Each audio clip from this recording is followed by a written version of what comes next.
Yo tout le monde, j'espère que vous avez la forme. Bienvenue dans cette nouvelle vidéo. On va tout de suite rentrer dans le vif du sujet.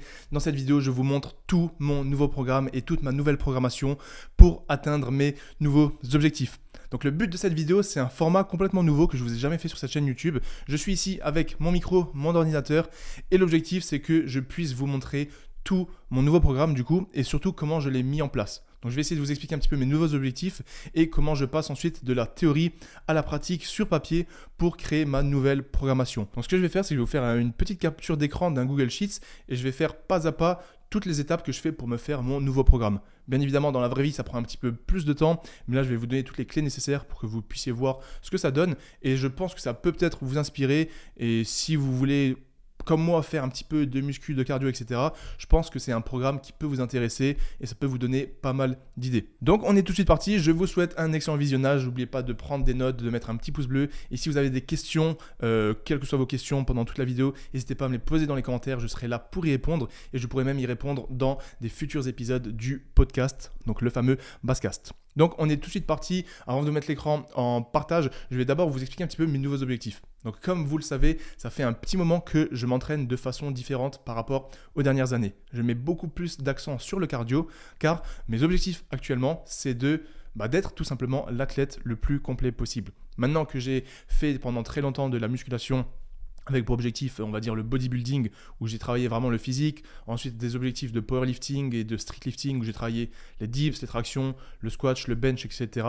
Je pense que j'ai un petit peu fait le tour. Même si je n'ai pas fait de grosses compétitions, voire même pas de compétition de cours, et que je n'ai pas atteint des totaux énormes, c'est pas mon objectif. Mon objectif, c'est d'être le plus complet possible. Donc, comme j'ai fait le tour au niveau du bodybuilding, au niveau du powerlifting, du streetlifting, à mon niveau, bien sûr, en toute humilité, je dis pas du tout que j'ai atteint un niveau monstrueux, mais ça m'intéresse pas forcément d'atteindre un plus gros niveau sur ces pratiques pour le moment. Là, mon objectif, c'est donc d'être le plus complet possible et donc de travailler mon cardio, parce que le cardio, c'est ce qui pêche encore chez moi aujourd'hui. Et si on prend par exemple mon niveau d'un point de vue physique, mon niveau d'un point de vue force et mon niveau d'un point de vue cardio, c'est, je pense, le cardio qui pêche le plus. C'est donc pour ça que j'avais un objectif de faire le marathon de Paris l'année dernière, en 2022. Mais là, l'objectif que j'ai, c'est de pouvoir faire, à terme, un triathlon et des distances beaucoup, beaucoup plus longues pour voir de quoi je suis capable et pour repousser tout simplement mes limites. Mais je ne veux pas juste faire du cardio et faire des longues distances, faire des triathlons en me mettant à 100% là-dessus. Je veux, à côté de ça, garder mon physique et garder mes performances. Ça veut dire avoir un bon total en powerlifting, avoir un bon total en streetlifting, donc avec les tractions, les dips et les muscle-up. Et donc, pour pouvoir faire des triathlons ou même des longues distances de course à pied en gardant un bon physique, donc une bonne masse musculaire et de bonnes perfs en tout ce qui est streetlifting, powerlifting, ça demande une programmation plus ou moins intelligente parce qu'on ne peut pas faire ça juste comme ça. Sinon, ça serait beaucoup trop facile. Donc je vais tout de suite vous partager mon écran et on va voir ensemble quelles sont les étapes clés pour faire ce type de programme. Donc un programme qui permet de garder l'aspect physique, un programme qui permet de prendre des performances, on oublie le squat et le deadlift pour l'instant parce que c'est pas mon focus, mais donc des perfs au bench, aux dips et aux tractions, tout en progressant au cardio, donc la course à pied, mais sans oublier, comme je vous ai dit, le triathlon, la nage et le vélo. Donc nous avons ici le programme de Bazou. Donc dans les objectifs, je vais tout de suite vous mettre donc garder la force et le physique. Ça, c'est l'objectif principal toujours parce que c'est ce qui fait la base de moi en tant qu'athlète. Ensuite, donc j'aimerais vraiment progresser sur la course à pied, donc au niveau du cardio, donc on va mettre running. Ensuite, on a c'est pas de l'accessoire parce que c'est important, mais comme je pars du niveau 0, pour moi, pour l'instant, c'est de l'accessoire. On a la nage et le vélo. Comme vous le savez, donc là, c'est là qu'on va commencer à rentrer dans le vif du sujet pour la programmation. Pour progresser de façon optimale et considérable sur un sport ou une activité, il faut au moins la faire 2 fois par semaine. La force et le physique, j'aimerais donc faire au moins 2 fois le haut du corps par semaine. Sachant qu'il me faut aussi un renforcement pour les jambes, ça me fait au moins 3 séances de muscu par semaine. Donc 2 séances pour le haut du corps et 1 séance pour les jambes. Normalement, on pourrait faire 2 séances pour les jambes d'un point de vue force et bodybuilding. Mais là, comme je vais avoir des séances de course à pied, de nage et de vélo, mes jambes vont suffisamment travailler. On va donc avoir 2 fois le haut du corps, donc x2 haut du corps, et x1 les jambes. Ce qui nous donne donc 3 séances de muscu par semaine. Jusque là, vous suivez. C'est très important d'avoir une fréquence x2 en musculation en tant qu'athlète naturel si vous voulez progresser de façon optimale. C'est-à-dire que si vous avez votre programme et vous faites qu'une fois les pecs, qu'une fois le dos ou qu'une fois les jambes par semaine, si vous avez une fréquence x2, donc que vous faites ces muscles 2 fois par semaine, vous pourrez progresser normalement de façon plus optimale. Ça va dépendre de nombreux facteurs, mais ça a été prouvé qu'une fréquence x2, c'est le plus optimal pour progresser en force, bien évidemment, et en hypertrophie également. Donc nous avons ici 3 séances de muscu à faire par semaine. Au niveau du running, le même principe s'applique. Si vous voulez progresser de façon considérable, il faut au moins 2 séances de course à pied. Donc x2, c'est le minimum. Mais moi, bien évidemment, comme j'aimerais progresser de façon considérable sur la course à pied, je vais me mettre au moins 3 séances de run. Donc x3, donc là, on a 3 fois run par semaine. Ensuite, il nous reste la nage et le vélo. Là, comme je pars vraiment du niveau 0, je vais faire pour l'instant une seule fois de la nage et une seule fois du vélo par semaine. Comme je vous l'ai dit juste avant, ce n'est pas optimal pour progresser, mais comme mon niveau est au niveau 0, je ne peux que progresser.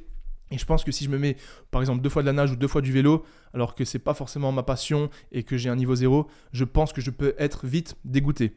Et n'oubliez jamais que la partie la plus importante pour un programme, c'est l'adhésion. C'est-à-dire que si votre programme, il vous saoule, il vous fait chier et que vous ne le tenez pas sur le long terme, c'est un programme de merde. Alors qu'à l'inverse, si vous avez un programme moins optimal, mais que vous tenez à vie, c'est un meilleur programme puisque vous allez le tenir.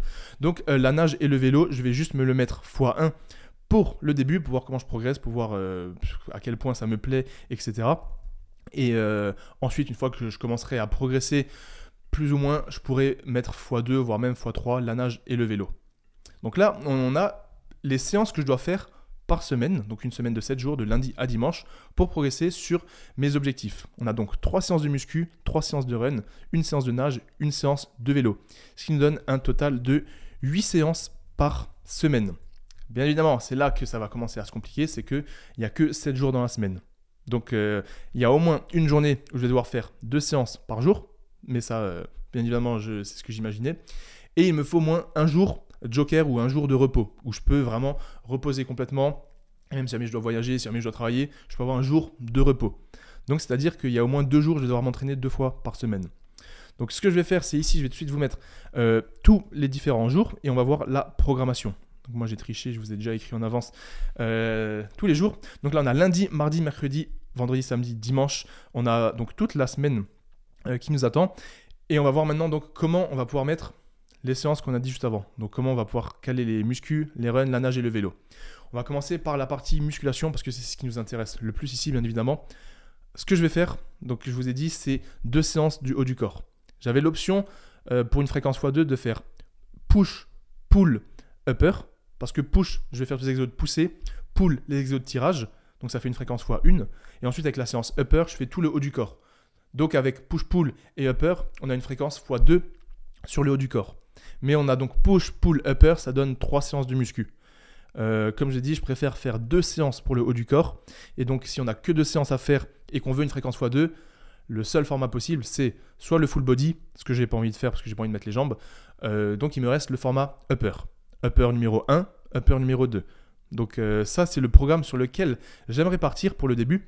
Bien évidemment, ce que je vous dis là dans cette vidéo, je vais le tester pendant plusieurs semaines. Ça va être la programmation de test. Et si je vois que ça ne me convient pas, que ça ne me plaît pas d'un point de vue que je ne le sens pas bien simplement dans ce programme, je vais le changer. Parce qu'encore une fois, l'adhésion, c'est la partie la plus importante. Donc pour avoir 2 séances du haut du corps et une fréquence x2 sur tous les muscles du haut du corps, je vais donc faire un upper numéro 1 qu'on va mettre le lundi et un upper numéro 2. Bien évidemment, on ne va pas le mettre le mardi parce qu'on ne va pas enchaîner 2 jours de suite le haut du corps. Donc mardi, on va dire repos, ça sera sur le haut du corps.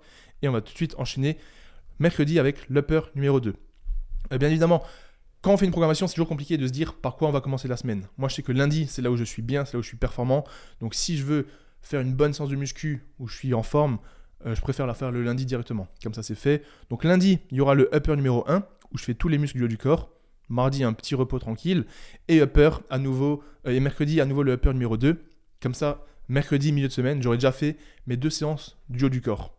Bien évidemment, je pourrais la mettre aussi le jeudi ou le vendredi. Mais pour l'instant, pour ce début, on va garder upper 1 lundi, upper 2 mercredi. Donc là, on a déjà mis nos 2 séances de muscu.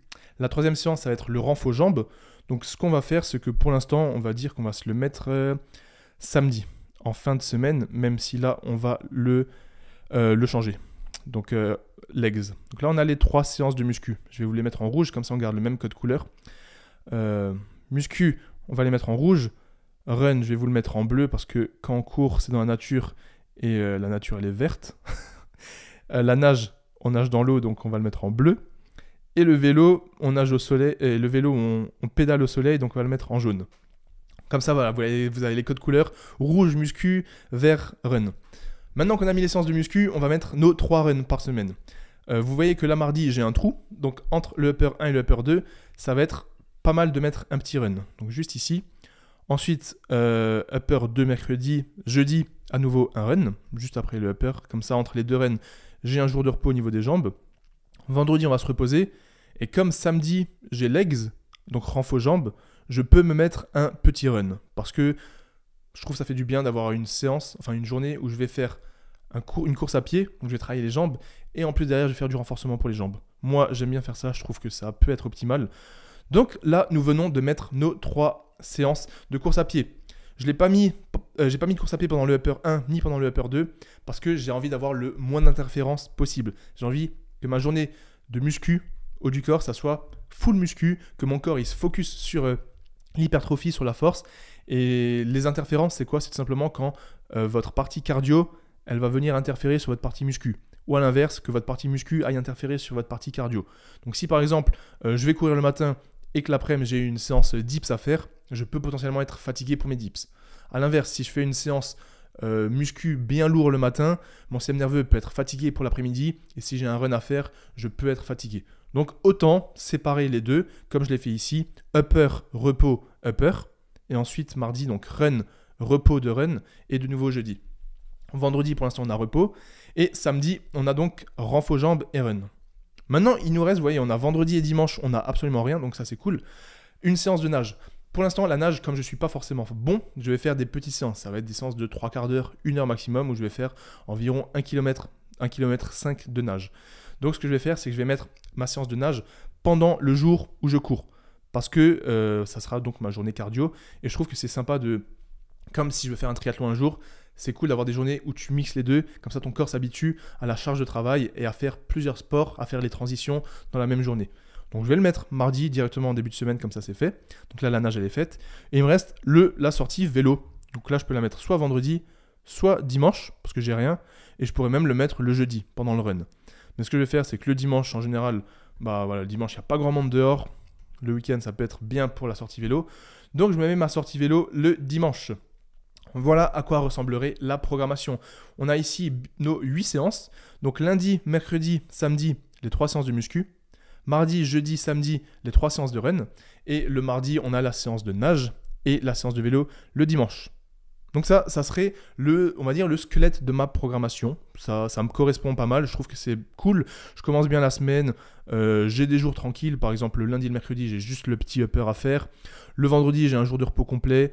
Le jeudi, j'ai juste un run à faire. Donc ça me laisse quand même pas mal de temps. Bien évidemment, c'est le début de la programmation. Donc par la suite, je vais devoir faire 4 séances de run, 2 séances de nage, 2 séances de vélo. Donc là, ça va se compliquer un petit peu plus. On refera une mise à jour. Mais là, ce qui est cool, c'est que le vendredi, j'ai repos.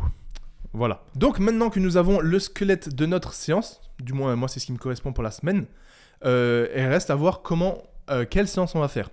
Donc bien évidemment, c'est cool de dire on va faire upper 1, upper 2 des runs, mais il faut savoir quel type de run on va faire, combien de temps, le upper, quel muscle on va faire, surtout que j'aimerais travailler la force. Donc c'est ce que je vais vous expliquer tout de suite. On va descendre un petit peu. Là, on va se mettre upper 1 et upper 2. Et ici, on va se mettre les exercices que je dois faire. Comme vous le savez, je dois progresser sur plusieurs exercices. J'aimerais progresser sur les dips. Du moins, pas forcément progresser, mais garder mes perfs. Sur les dips, sur le bench, sur les tractions. Ça, c'est les 3 exos sur lesquels je dois continuer de travailler la force pour rester fort et éventuellement progresser. Ensuite, on a tous les exercices de renforcement et d'hypertrophie, on va dire. Donc tous les exercices tels que la poulie, biceps, triceps, etc. Donc les dips et bench et traction. Forcément, dips et bench, si je veux vraiment progresser dessus, il faut que je les fasse 2 fois par semaine. Ça, j'ai réfléchi longuement. Je pense que les dips, à mon niveau, et vu comment j'aime les dips et comment je réagis bien, je pense que si je les fais qu'une fois par semaine, je vais très bien progresser dessus. Et vu qu'il y a un bon transfert sur le bench, je vais faire une fois dips, une fois bench. Comme ça, c'est clair. Bien évidemment, si j'allais faire des compètes de power ou de streetlifting, je ferai minimum 2 fois dips, 2 fois bench par semaine. Vous vous rappelez en décembre quand je faisais 3 fois dips par semaine, mais là, la situation elle est différente. Donc, je vais garder les dips et les bench une seule fois et les tractions une seule fois aussi. Parce que comme j'aurai 2 exercices de tirage, mes tractions vont quand même progresser. Donc, dans le upper 1, on va se mettre les dips. Comme ça, début de semaine, je fais dips direct, je suis bien. Et dans le upper 2, on a le bench.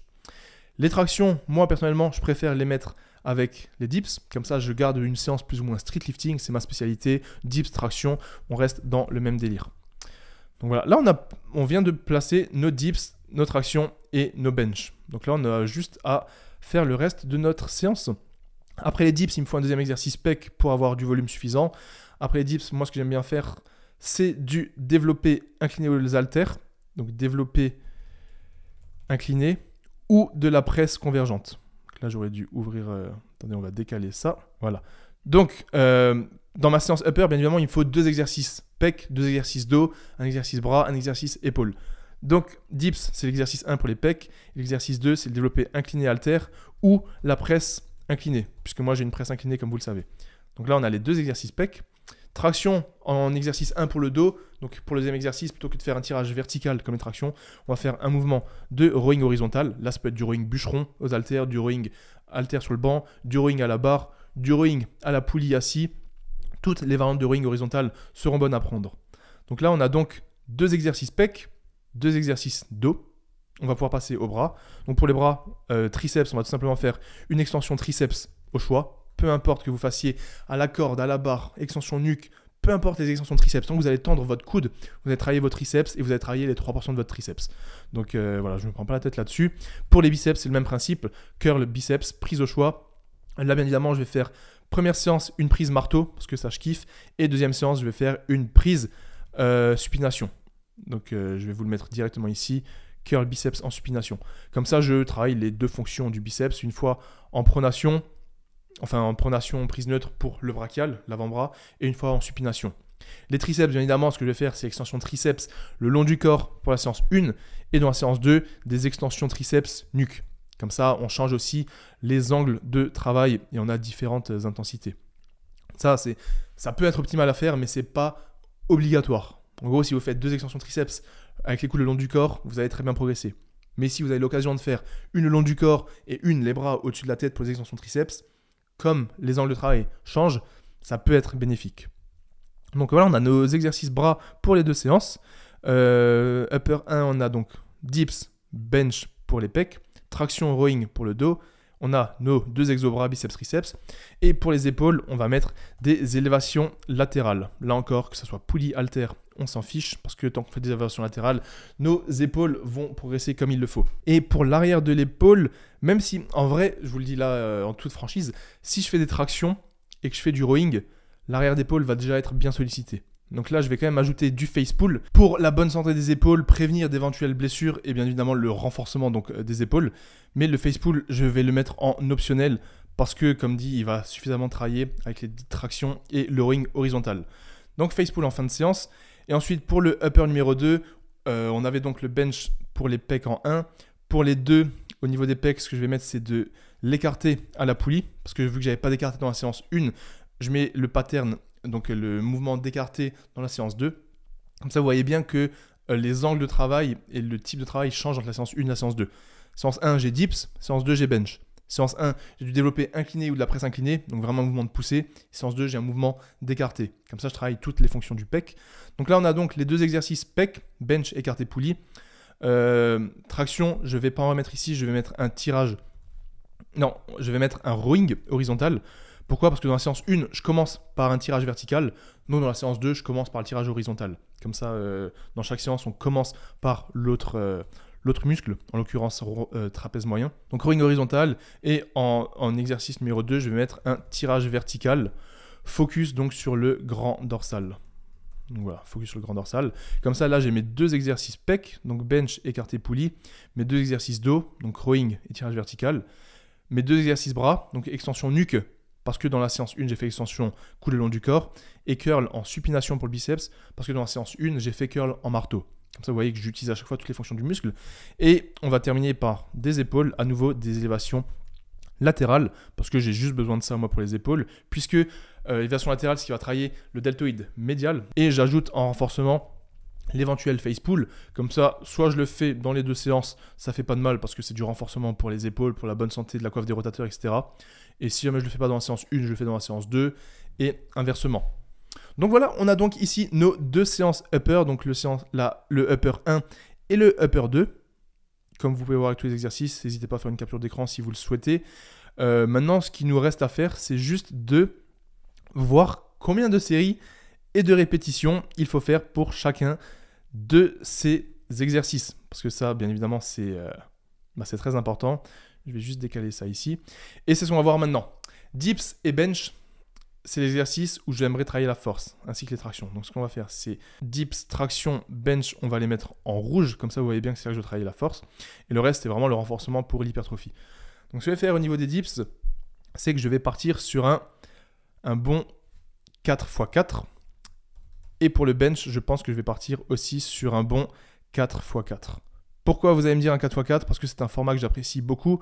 Le but de la force, c'est d'avoir une intensité très élevée pour qu'on puisse mettre lourd et donc travailler le système nerveux. En gros, plus vous allez mettre lourd sur un exercice, plus votre corps va devoir recruter des unités motrices. Plus vous allez recruter des unités motrices, plus vos fibres musculaires seront engagées et plus vous pourrez soulever une charge importante. Et ça, en gros, ça s'appelle travailler le système nerveux. Puisque c'est qui contrôle les unités motrices ? C'est votre système nerveux, au niveau des influx nerveux, des neurones, etc.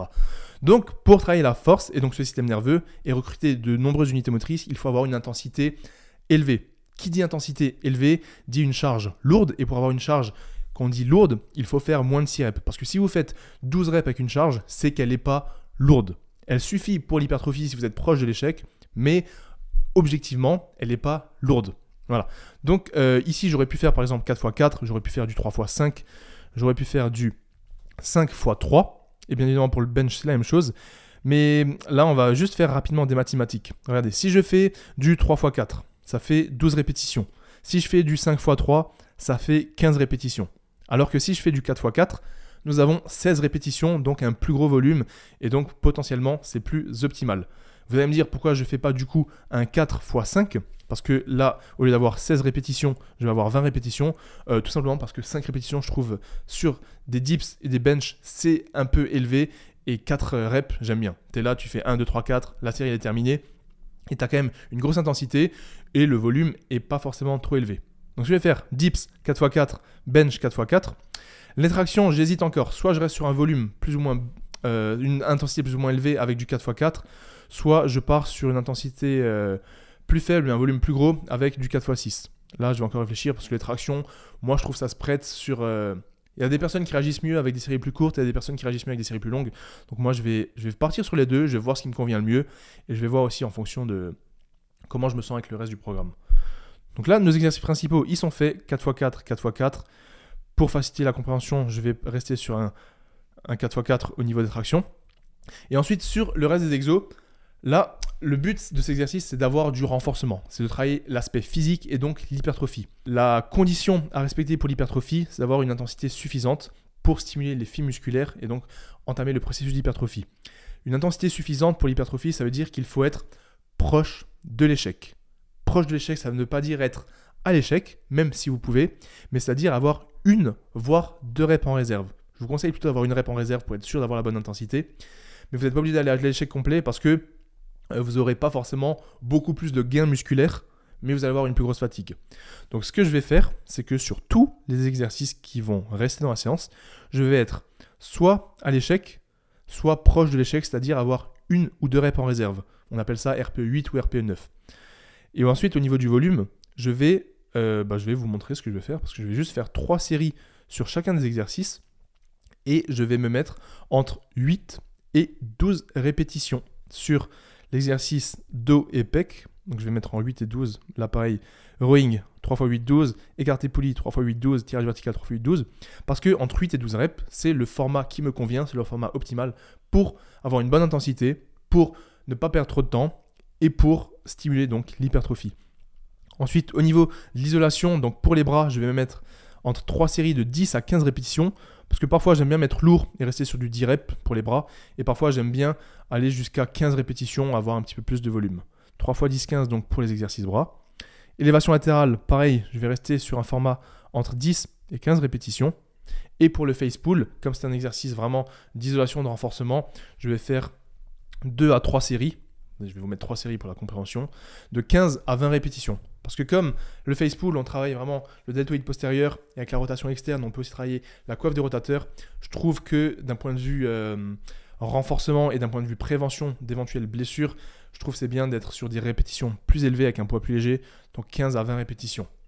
Et là, vous voyez que nous avons terminé nos 2 séances upper complètes avec dips traction bench pour la force, les développés, les rowing, les exercices bras, tout y est. Je vous invite à faire une capture d'écran si vous le souhaitez.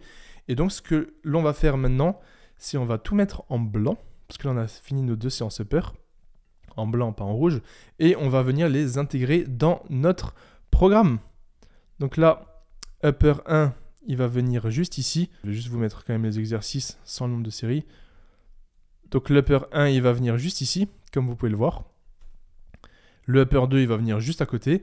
Et là, vous voyez que le programme, il commence à ressembler à quelque chose. Le upper 1, il est fait. Le upper 2, il est fait. Maintenant, ce qu'il nous reste à faire, c'est voir comment on va faire nos runs et comment on va faire notre vélo. Et la nage aussi. On va tout de suite commencer par la nage et le vélo parce que c'est quelque chose où je suis très débutant. Donc, il n'y a pas forcément de séance à mettre en place pour l'instant. Pour le vélo, l'idée ici, je vais l'écrire directement, c'est de faire une sortie longue. Sortie longue en vélo, c'est-à-dire 1 heure à 2 heures. Et je peux même, bien évidemment, aller pédaler pendant 3 heures. Mais je pense que pour le début, comme je ne suis pas non plus un grand passionné de vélo, 1 heure à 2 heures, c'est largement suffisant. Là, l'objectif, c'est de simplement accumuler du volume, accumuler des kilomètres pour que je puisse avoir toutes les adaptations physiologiques nécessaires au niveau de mes quadriceps. Parce que l'effort est complètement différent de la course à pied et complètement différent de la nage. Vous avez beau avoir un très bon cardio en course à pied, si vous n'avez jamais fait de vélo, vous allez galérer au vélo au début. C'est ce que je remarque là. Et inversement, pareil, si vous avez un très bon cardio au niveau du vélo ou de la course à pied, mais que vous n'avez jamais nagé, vous allez vite voir que quand vous mettez à la nage, le cardio n'est pas du tout le même. Donc là, l'objectif du vélo, simplement, toutes les semaines, pouvoir accumuler des kilomètres. C'est pour ça qu'une fois par semaine, c'est un petit peu léger. Mais comme je l'ai dit au début de vidéo, pour le début, moi, ça me convient largement. Pour la nage, là, l'idée, c'est la même chose. C'est, comme j'ai un niveau 0, c'est d'accumuler des kilomètres et de m'habituer surtout à la technique au début. Donc, c'est de faire du crawl pendant 1 km.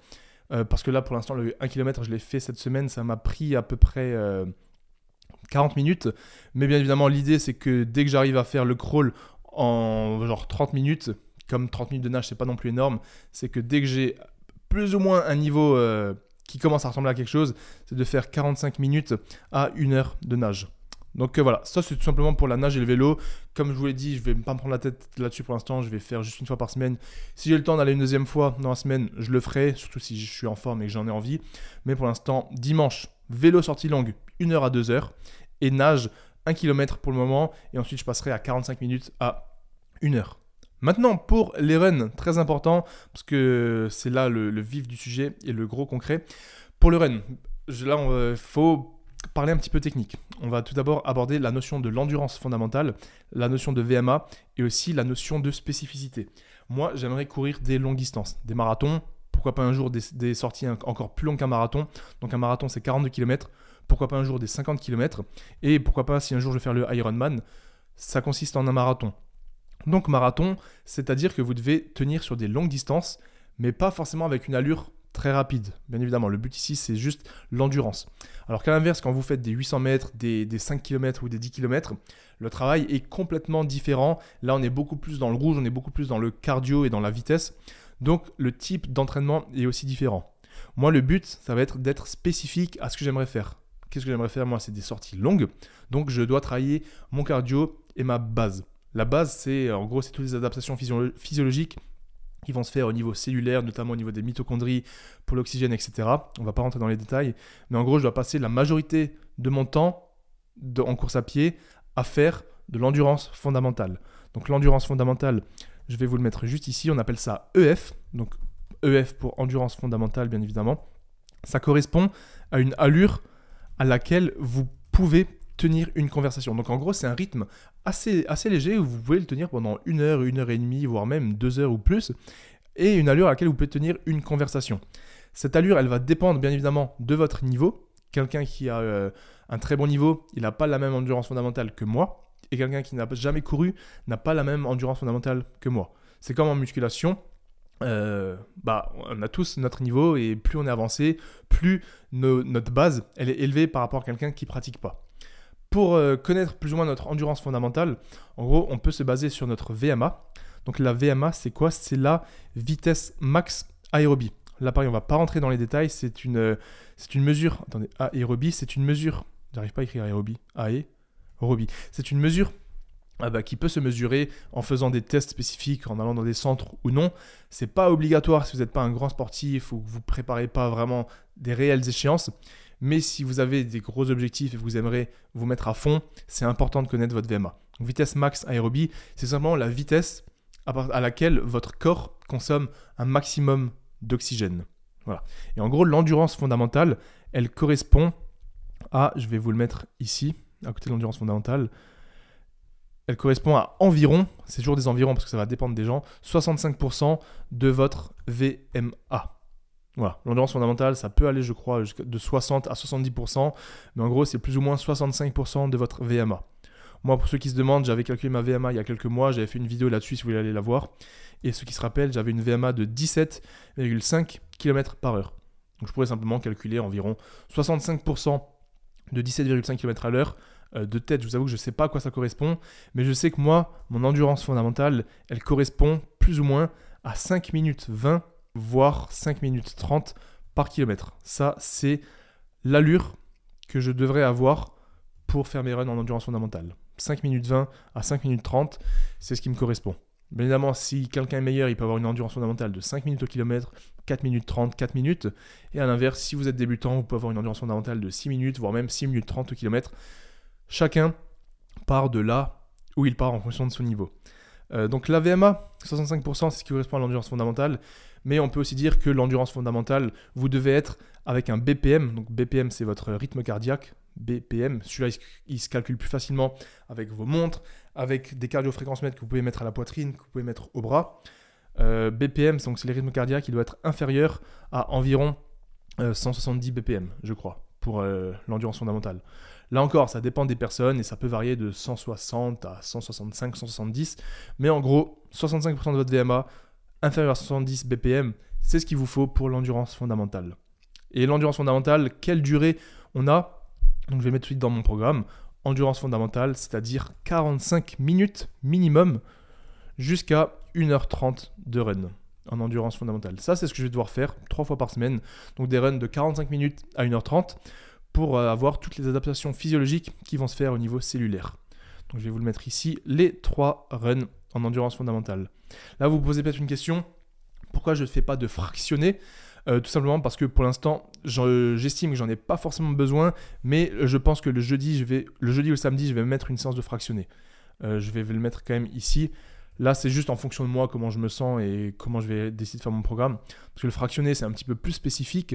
Le fractionné, c'est tout simplement quand vous allez fractionner votre séance. Vous allez faire donc des allures lentes, entrecoupées par des allures beaucoup plus rapides. En exemple, on a par exemple un 10 fois 400 mètres avec 1 minute de repos. Là, je dis un truc au pif, mais pour que vous voyez à quoi ça ressemble, 1 minute de repos. Je peux faire par exemple aussi un 6 fois 800 mètres. Donc ça, c'est du fractionné plus ou moins long. Pareil, avec 1 minute 30 de repos, par exemple. Et ensuite, on a du fractionné plus court, qui consiste plus à faire, par exemple, du 10 fois 1 minute 30 à allure rapide, etc. Donc ça, c'est du fractionné. Je vais peut-être en mettre en place, mais pour l'instant, je vais juste faire mes endurances fondamentales tranquillement pour le début de cette programmation. Voilà. Ensuite, le samedi, la séance legs, je ne voulais pas détailler parce qu'elle va être assez simple. Donc je vais quand même supprimer ça pour vous mettre une séance jambes. La séance legs, comme je ne l'ai pas défini, c'est simplement du renforcement jambes. Donc ça va être du squat bar pour bien travailler le squat, le mouvement de squat qui est très important quand même à mon sens. Le leg curl pour la chaîne postérieure et les ischios. Le leg extension, très important pour la course à pied, pour le quadriceps, la bonne stabilité de la patella, donc de notre rotule, mais aussi pour travailler le pas le droit fémoral de notre quadriceps, qui lui est biarticulaire et qui travaille de façon très efficace lors du leg extension. Et on peut aussi avoir ici des extensions mollets, parce que les extensions mollets, même si on ne fait pas souvent, si je me mets à la course à pied, c'est très important pour prévenir des éventuelles pathologies au niveau du tendon d'Achille, puisque le tendon d'Achille, c'est le tendon de votre mollet, donc le triceps sural, et c'est très bien pour prévenir les tendinopathies. Parce que si votre tendon n'est pas suffisamment renforcé et que vous lui envoyez de la course à pied régulièrement, il peut rapidement vous causer des petits problèmes. Au niveau des répétitions, ça serait du 3x6 sur du squat par exemple, 3x10, 12 sur leg curl, 3x10, 12, voire même 10, 15 sur le leg extension. Et mollet, pareil, 3x10, 15. Et chacune de ces séries, je les ferai proche de l'échec. C'est-à-dire un RPE 8, RPE 9, avec 1 ou 2 reps en réserve. Ça serait typiquement la séance jambes que je ferai. Et là, comme vous pouvez voir sur mon graphe, j'ai absolument toutes les séances de la semaine. Et on a donc un programme quasiment... Enfin non, on a un programme complet parce que j'ai toutes les séances, j'ai les séries, les répétitions et tout ce que je dois faire sur chaque jour de la semaine. Et c'est plutôt pas mal parce que vous voyez que vendredi ici, j'ai un jour de repos complet et c'est quand même important pour moi parce qu'à côté de ça, j'ai quand même beaucoup de travail, j'ai beaucoup de projets, notamment avec Base Athletics, avec mon podcast, avec les tournages, les déplacements. Donc c'est cool d'avoir un jour de repos. Et même si jamais j'ai envie d'ajouter un petit peu de volume sur le haut du corps, pour le vendredi, je peux ajouter un upper numéro 3. Si je veux faire un petit peu de bras, un petit peu de pec ou un petit peu plus d'hypertrophie, j'ai la possibilité de mettre ici un upper numéro 3. J'ai même la possibilité de mettre une petite séance d'escalade. Donc on va dire que le vendredi, c'est la séance, on va le mettre ici à la place du repos, joker. Voilà. Vendredi, je peux faire ce que je veux, soit upper numéro 3, soit de l'escalade, soit un repos complet. Et là, vous pouvez voir que j'ai un programme qui est terminé du lundi au dimanche. J'ai mes 3 séances de muscu, j'ai mes 3 séances de run, j'ai ma séance de nage, ma séance de vélo avec le jour de repos. Bien évidemment, je peux changer les jours. Donc par exemple, le mercredi, je peux le mettre le jeudi pour faire le run le mercredi. Le repos, je peux le mettre le samedi et la séance de samedi, je peux la mettre vendredi. Gardez bien en tête que, ça j'ai répondu souvent dans des FAQ, peu importe la répartition, tant qu'elle vous convient à vous, c'est l'essentiel. Moi, je vais tester ça sur les semaines à venir. Dès la semaine prochaine, je vais expérimenter ça pour voir ce que ça donne, à quel point ça convient à mon emploi du temps, à quel point je peux récupérer et à quel point je progresse. Si ça me convient, je reste dessus sur 6 semaines. C'est ce que j'aime bien pour les programmes en général. 6 semaines, c'est pas mal. Si je vois dès la 2e semaine que j'ai pas le temps, de récupérer, que je suis trop KO, ou que tout simplement le upper 1 il prend trop de temps, ou que par exemple le dimanche, je préfère faire un upper, je changerai tout ça et je vous tiendrai au jus des updates. Mais l'idée de cette vidéo, c'était de pouvoir vous montrer tout ça. Je vous montre une dernière fois avant que j'enlève la capture d'écran. N'hésitez pas à faire une capture d'écran si vous le souhaitez. Et je pense que l'on est bon. Et donc on arrive à la fin de cette vidéo, j'espère qu'elle vous aura plu, merci d'avoir regardé jusqu'au bout. Comme dit, si vous avez des questions, n'hésitez pas à me les poser dans les commentaires, je serai là pour y répondre, que ce soit sur la programmation, sur la nage, sur la course à pied, la muscu, peu importe. Si vous voulez réserver une consultation avec moi pour parler de tout ça, il y a un lien dans la description pour prendre un rendez-vous visio, un call de 30 minutes. N'hésitez pas à me soutenir comme d'habitude avec Base Athletics, le Basecast, commandé avec le code BASE sur MyProtein. Bref, vous retrouverez tous les liens dans la description. Et je pense qu'à l'avenir, dans le Basecast, donc dans les podcasts, je ferai des longues FAQ pour pouvoir répondre à tout ce type de problématiques et de questions en détail, sans être bridé par le format YouTube, entre guillemets. Voilà, j'espère que vous avez kiffé. N'hésitez pas à me dire si vous voulez revoir ce format à l'avenir. Et en attendant, je vous souhaite une bonne journée, une bonne soirée. Prenez soin de vous et à la prochaine. Ciao la mif.